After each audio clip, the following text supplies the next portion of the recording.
বিএনপির সিনিয়র যুগ্ম মহাসচিব রুহুল কবির রিজভী বলেছেন, স্বৈরাচার শেখ হাসিনা রক্তপিপাসু নীতির ওপর ভিত্তি করে ক্ষমতা আঁকড়ে রেখেছিলেন, আর শেখ হাসিনাকে দিয়ে নিজেদের স্বার্থ রক্ষা করত ভারত। সেই স্বার্থের জন্যই তারা এখন শেখ হাসিনার জন্য কুমিরের কান্না কাঁদছে। শনিবার বেলা 12টার দিকে জাতীয় বার্ন ও প্লাস্টিক সার্জারি ইনস্টিটিউটে ভর্তি জুলাই আগস্ট আন্দোলনে আহতদের দেখতে গিয়ে তিনি এ কথা বলেন।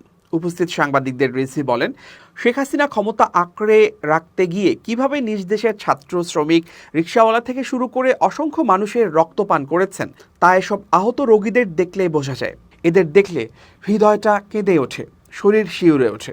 রিজভী বলেন, বাংলাদেশে নাকি দিনরাত হিন্দুদের ঘরবাড়ি পোড়ানো হচ্ছে, মানুষদের পুড়িয়ে মারা হচ্ছে। এই ধরনের অপতথ্য ও মিথ্যা তথ্য দিয়ে বিশ্ববাসীকে বিভ্রান্ত করার চেষ্টা করছে, কিন্তু প্রযুক্তির এই যুগে তারা সফল হতে পারছে না। ভারতকে মনে করতাম সেখানে সাংবিধানিক ধারাবাহিকতা রক্ষা হতো, সেই ভারতকে জ্ঞানীগুণী দেশ বলে জানতাম। এখন মনে হচ্ছে সেই দেশে হিংস্র, ঘাতক এবং রক্তপিপাসু মানুষেরা বাস করে।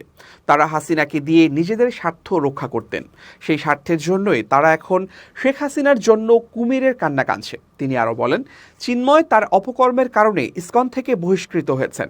তার অপরাধের কারণে সরকার তাকে গ্রেফতার করেছে। তার জন্য মনে হচ্ছে দিল্লি থেকে সব জায়গায় কান্নার রোল পড়ে গেছে। এভাবে চলতে পারে না। বাংলাদেশ স্বাধীন রাষ্ট্র, সার্বভৌম রাষ্ট্র, রক্তের দামে কেনা বাংলাদেশ। কেউ এই দেশকে ভয় দেখিয়ে মাথা নত করতে পারবে না, চোখ রাঙিয়ে নতজানু করতে পারবে না।